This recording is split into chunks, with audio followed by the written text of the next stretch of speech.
The Other Boleyn Girl isn't just a movie about the historical events. This is a movie exploration and explanation of soft feminine and dark feminine energies in women.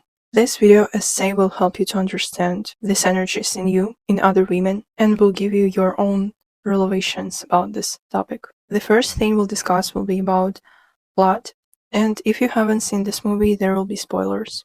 The main characters of this movie are two sisters. One is Mary Boleyn and the other one, Ann Boleyn. The other main character here is the king. The King of England, Henry VIII. He was looking for a woman who would bring him a child or children because his wife couldn't do that. So in order for this to happen, he chose Ann Boleyn for this. And that's why he came to their house. But the problem was that Ann Boleyn was an embodiment of the dark feminine energy. So they went for hunting, to get to know each other better.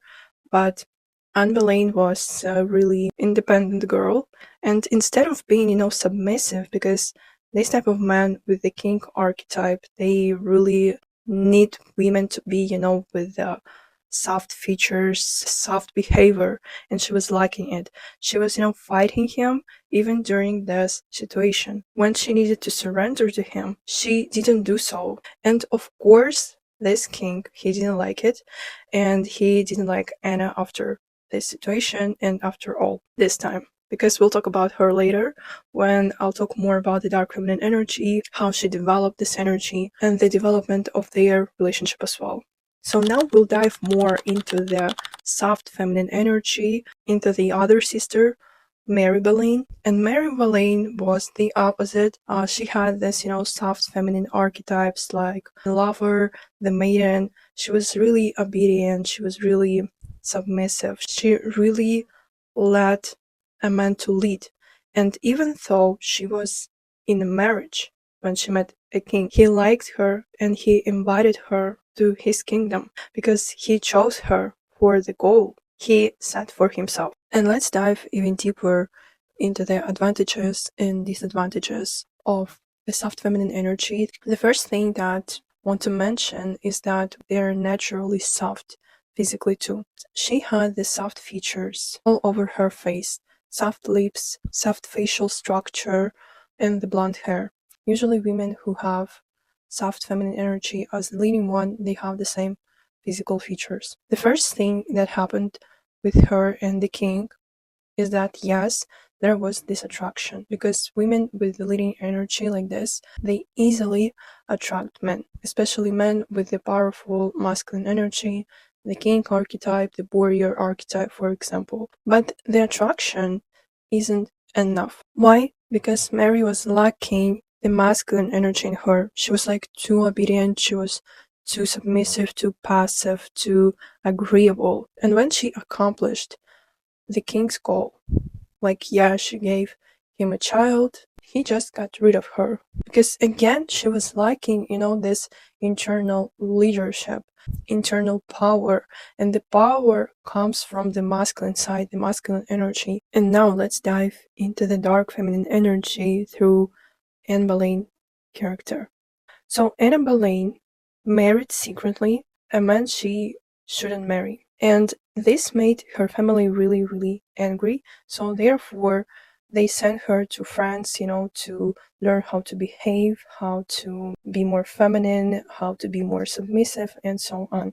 And she did that. But when the king was bored with her sister, Mary Boleyn, he said that he wants to interact with Ann Boleyn again. She learned some manipulation techniques. She was different. She acted differently. She was more in control, but still this energy was the leading one for her. And the thing about the dark feminine energy is that the root of it in the masculine energy in a woman. And masculine energy in a woman gives her power, confidence, established boundaries, self-worth, and Ann Boleyn was a perfect example of it. The other thing I want to mention here is that she was really, really manipulative. So she was complete opposite to her sister.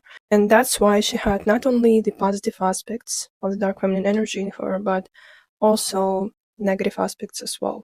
And she used these manipulation techniques to make the king be obsessed with her, to desire her. So therefore she would get what she wanted, and she wanted to be the queen. And spoiler, she got it. How she did it? So instead of giving him what he wanted and he desired her, she knew that and she used it. She created her own rules, her own boundaries. Like, for example, you need to do this for me, you need to do that, in a really soft, feminine way. So again, she knew what she wanted, she used her male logic, but she acted like a lady. After this type of behavior, she really made him obsessed with her. She really made him desire her, and therefore it was really easy for her to manipulate him. And that's the embodiment of the dark feminine energy. But by the end of this movie and by the end of the story, this type of behavior didn't work for her. Because you can't be only in the dark feminine all the time. It can destroy you and others as well, and the relationship as well. She could sustain this relationship for a longer period of time than her sister, but anyway, it didn't work out for her too. Because again of the extreme amount of the dark feminine energy in her. Let me know what you think in the comments. Subscribe to my channel if you haven't yet, and see you next time. Bye.